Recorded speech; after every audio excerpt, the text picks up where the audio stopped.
action coach, and this morning I wanted to talk about personal development. So I think, so I'm reading this book. It's called, I'm not reading it anymore, I finished it, The Miracle Morning by Hal Elrod.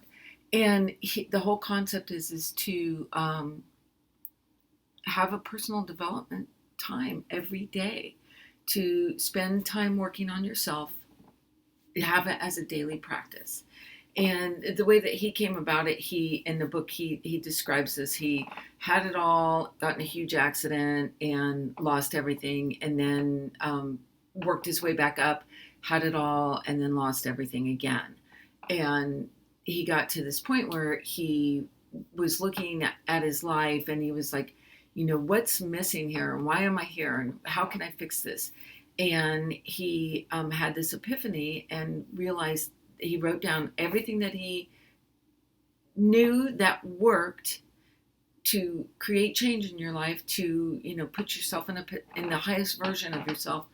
And he started doing it in the mornings. When he was looking at it, he's like, when can I do this? He's like, I don't have any time. And this is a common problem for busy people these days, especially people that I work with. A lot of people that I work with have jobs and then are building something in addition to that.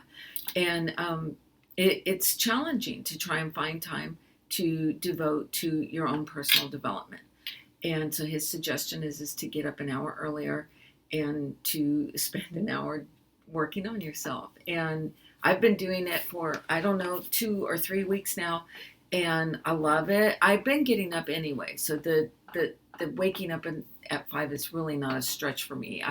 But I did not have a structure to my mornings, and the structure just is like it.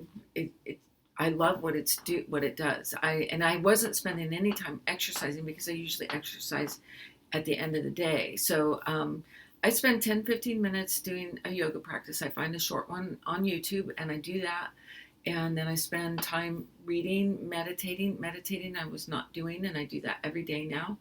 Journaling and affirmations, visualizing. And it feels really good. No, it's not easy every morning to get out of bed at 5 a.m. But I have things that I tell myself, and an image of myself that I hold that I want to adhere to, and that helps me to get out of bed and start going and start moving and start doing what it is that I need to do.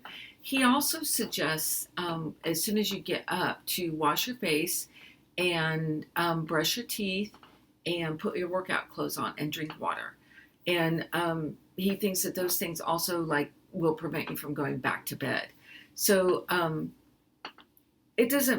I don't think it's really important what you do. I do think that the Miracle Mornings provide structure and provide some guidance for people who don't know what to do, or don't have a practice of getting up and working on themselves. But I do think it's really important that you do some type of personal development all the time, constantly. I think it's really beneficial. I think it helps us to stay in this place where if there's conflict or you're arriving, you're hitting issues, that you're able to look within and see, what your part is in these things.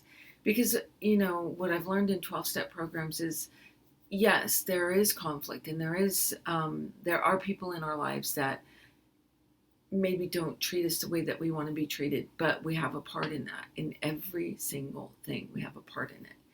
And that's the part that you can work on, and that's the part that we can change.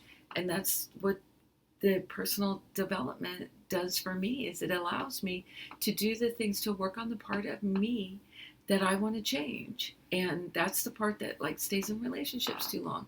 That's the part that has expectations of people without ever telling them. And those are the things that I can work on and that I can change. So I challenge you to develop your own personal development. If you need some guidance with that, or you want to use a coach with that, you can reach out to me, elizabethpudwill@gmail.com. I'm going to use this period of time to remind you that in January, I have a Live Abundantly boot camp coming. It's you can email me at elizabethpudwill@gmail.com, and I'll send you the details and a pass to join us. And we are going to focus on the mind, body, and spirit, living abundantly using your mind, body, and spirit. Can't wait to do that.